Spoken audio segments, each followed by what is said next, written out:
Partout dans le monde, les gens se précipitent dans les supermarchés et vident des rayons entiers, des pâtes au papier toilette. Mais quels sont les risques de pénurie et comment fonctionne la chaîne d'approvisionnement? Exemple avec le riz. Il est long le parcours du grain de riz de la plantation à l'assiette. En cette période de pandémie, les marchands doivent travailler davantage pour un même volume de riz car ils doivent composer avec les incertitudes et trouver des alternatives quand un maillon de la chaîne fait défaut. Première étape, la production. En Suisse, le riz vient souvent d'Inde et du Pakistan pour le basmati et d'Asie du Sud-Est pour le jasmin. Mais le grand producteur de riz en Europe, c'est l'Italie, plus précisément la plaine du Pô. Le riz est planté au printemps et est récolté en octobre. Des tracteurs sont utilisés pour les récoltes, qui ne nécessitent donc pas une main-d'œuvre abondante. Pour les denrées récoltées à la main, comme les fraises en Suisse ou le café au Brésil, les fermiers recourent à des travailleurs saisonniers.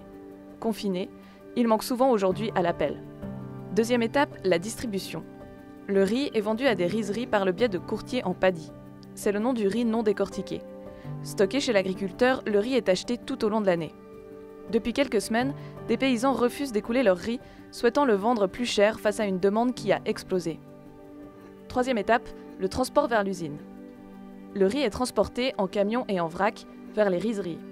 Or, depuis le début de la pandémie, des camionneurs font défaut, soit parce qu'ils sont atteints du Covid-19, soit par peur de propager la maladie ou de la contracter. Quatrième étape, la transformation. Dans les rizeries, situées pour la plupart dans le nord de l'Italie, le paddy est décortiqué, trié. En ressort notamment du riz complet ou blanchi pour les sushis.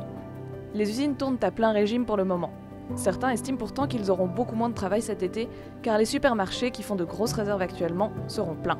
Cinquième étape, le conditionnement. Le riz est mis dans des containers. Les sacs utilisés pour le conditionnement peuvent contenir entre 1200 kg et 28 tonnes de riz. Ensuite, c'est direction le port de Gênes ou l'Europe, par la route ou le train. En temps normal, pour optimiser les flux, les transporteurs évitent les voyages à vide. Lorsqu'ils vont chercher une cargaison de riz, ils arrivent sur place avec de la marchandise pour un autre client en Italie. Or, en raison du confinement, les transporteurs acheminent globalement moins de fret vers l'Italie. D'autres pays, comme le Vietnam et le Cambodge, ont restreint leurs exportations face à la pandémie, même s'ils pourraient vendre le riz plus cher en ce moment, vu la demande.